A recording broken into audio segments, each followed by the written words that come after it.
Alrighty, well, hello, good morning again, everybody. For those of you that are joining us, welcome to the Open Sea exhibit. My name is Ariana, I'm one of the natural soul staff here at the Monterey Bay Aquarium, and you all are here at the right place and at the right time. Because in just a couple of moments, we are going to be meeting some of the animals inside this exhibit. And just as a kind of reminder, folks, you are more than welcome to take as many photos and videos as you like. We just ask that you please make sure that that flash is turned off on all of your picture taking and video recording devices, including our cell phones. The aquarium is a flash-free facility.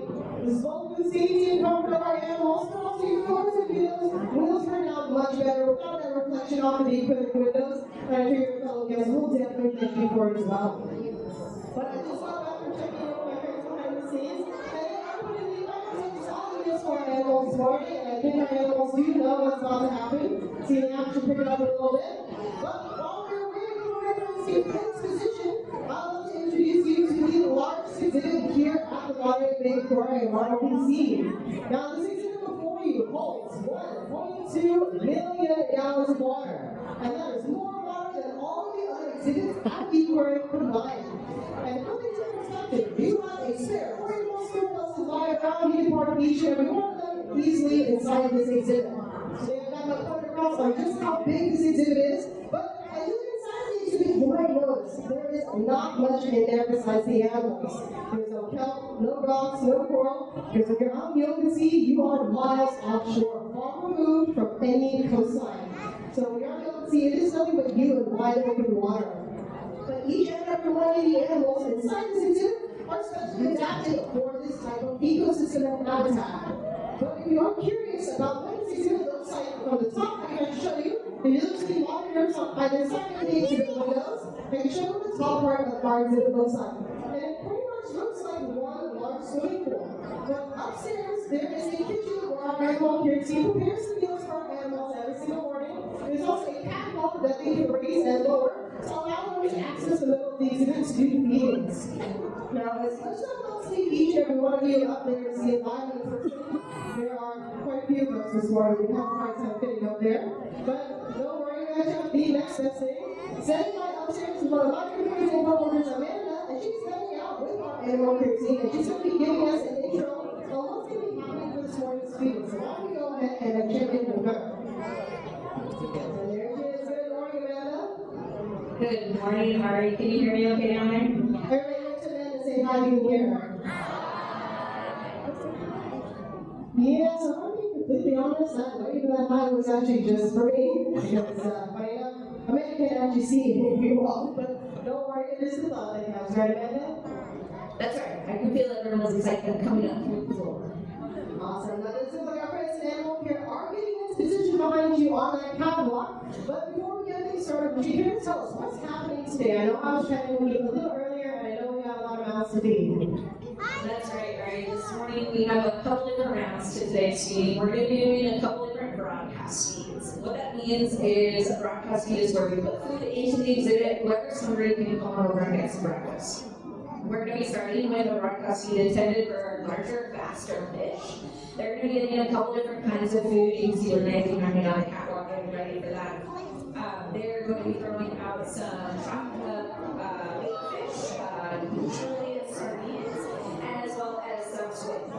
Awesome. So we got a big seafood belly for the big fish.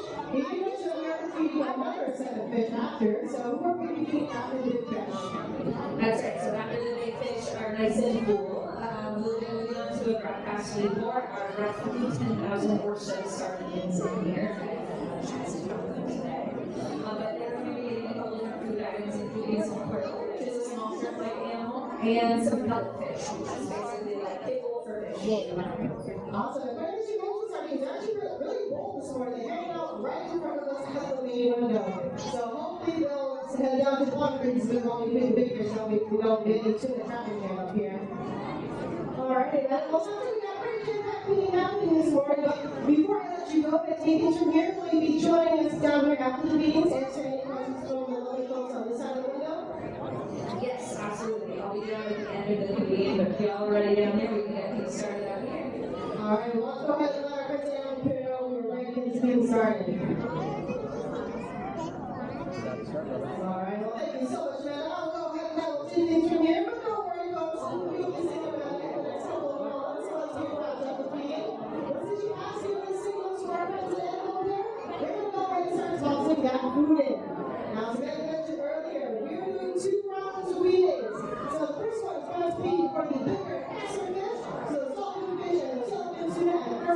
is in the water is that California market squid. And also, as I mentioned, this is what we call a broadcast feeding. You see, we're tossing noodles in the water, and we're always making hungry this morning. We'll go ahead and come up for a bite.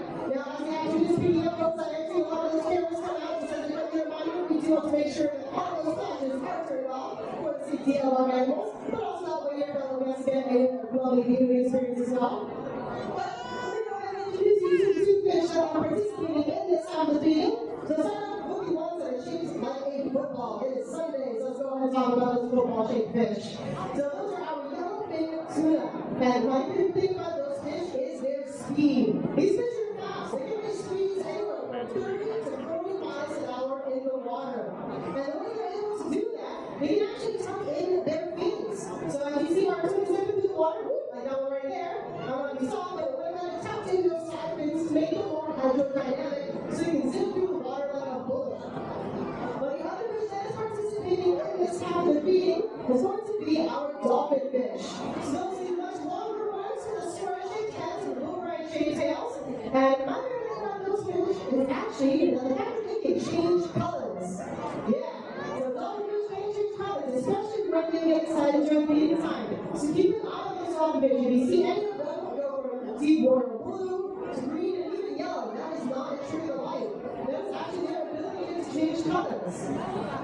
Now, funny enough, that yellow color that dolphin fish are able to turn into, that's actually how they earn their Spanish name, dorado for golden. But most people recognize dolphin fish by a third name. This fish is so nice to be named it twice. And most people recognize them by their Hawaiian name, which is Maki Maki. Yeah, that's what Maki Maki looks like. And funny enough, Maki Maki is also named. That fish goes by on a lot of seafood menus. Now, obviously, our team and our dolphin fish, you see them there as well. And you know how really right this one goes by another name. Trains, go back down, it's not turning. I'm stalling you, go back down, it's not turning. Patience. Yeah, so I think they're coming out in a little bit, but they're being very cool this morning, and I am very impressed. Because let's go ahead and just the elephants in the room. Most people ask me, wait, don't these fish eat sardines, or don't the dolphin fish eat sardines out in the wild? And the answer is yes, they do. We do have predator and prey living in the same exhibit. So another question I get asked a lot is, do the big fish ever eat the little fish, and how do you keep that from happening? And the answer is yes, the big fish do sometimes pick on the little fish. That rarely happens. Usually here in the aquarium, we say we have low predation instead of no predation and defecation happen. But the way we're able to make sure those sardines are staying safe is by scheduling the feeds in a specific order. So that's why we're picking the big fish first. We want to make sure they have full bellies. That way when the sardines come up and they are down, they're not going to be too tempted. And usually the sardines are smart. They just like to hang out at the bottom of the exhibit where they can avoid their predators. But I guess the fish in this school are very smart. I guess you can say these sardines belong to school, you know what I'm saying? Hopefully these sardines can catch on that and decide to turn and they come down to the bottom of the exhibit, but they are definitely being very bold, and I'm very impressed right now. They're very good sardines. But listen, we do have some more pieces of California market squid left in the water, and as you mentioned, California market squid goes by another name. You have any calamari fans with me here today? We got a few moves, awesome. And guess what? California market squid is also known as calamari. So a lot of seafood goes by multiple names. Now, I know I'm talking about calamari, maki and tuna. I'm definitely getting hungry, so I'm coming up on my lunch break after this. But obviously, our tuna and dolphin fish are these seafood fans. But I'm very curious. How many seafood fans on this side of the window? Alright, I got a few more moves with that one. Awesome. Yeah, I know our aquarium feels a little awkward to be talking about the seafood, but don't worry. There's 13.5 inches of coolant between us and the fish, so they can hear that boom. But also, I myself am a seafood fan. And here at the aquarium, we actually like to talk about sustainable seafood. That's seafood that is healthy for us, but also healthy for the ocean and ecosystems like the open sea. And the way I make sure I'm making all of the sustainable seafood choices is by using the Aquarium Seafood Watch Guide. And if you go to seafoodwatch.org, or if you grab one of our pocket guides, I will keep with you here today. I have the national guide, the sushi guide, and I have one in Spanish. But as you see in this guide, there are 3 lists: green, yellow, and red, and it functions on the solid system. But those 3 lists help seafood consumers like you and me to make those sustainable seafood choices, whether that's at the grocery store or at a restaurant.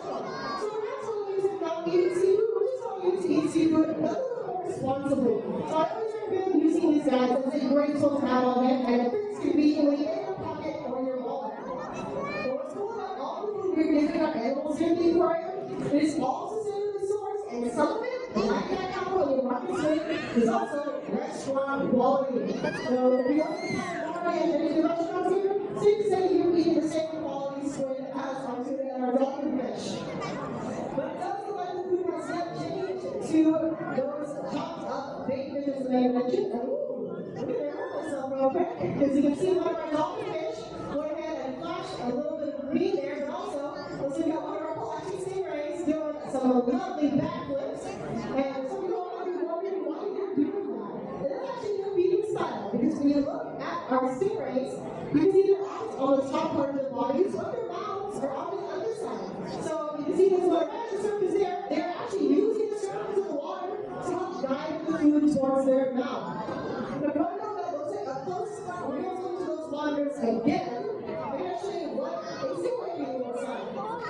So sometimes people go ahead and we'll use a target, but we'll go ahead and pull upside down, show us a award-winning smile, and we'll go ahead and plop the food directly into their mouth. If you want to know what the stingray taco looks like, there you go.